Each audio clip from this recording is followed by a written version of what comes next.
यह एक प्रेरणादायक हिंदी कहानी हाथी और रस्सी।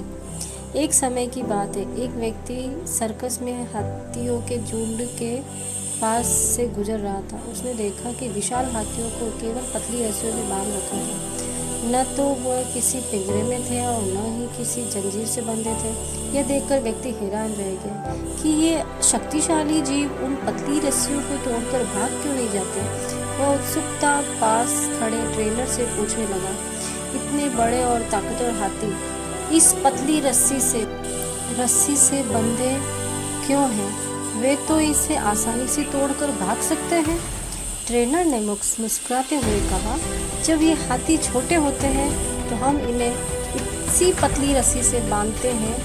उस समय उनके लिए यह रस्सी तोड़ना मुश्किल होता है।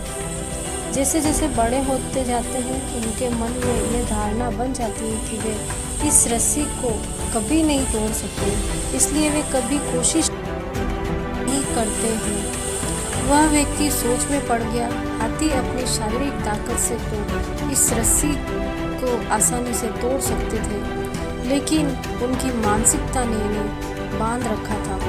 इस कहानी से सीख मिलती है, हमारी धारणाएं और सोच हमें रोकती हैं। अगर हमने कभी असफलता का सामना किया है या किसी ने हमें कहा कि हम कुछ नहीं कर सकते, तो इसका मतलब यह नहीं कि हम वास्तव में असमर्थ हैं। हमें अपनी सोच की सीमाओं को तोड़कर आगे बढ़ने की कोशिश करनी चाहिए, तभी हम अपने सपनों को साकार कर सकते हैं।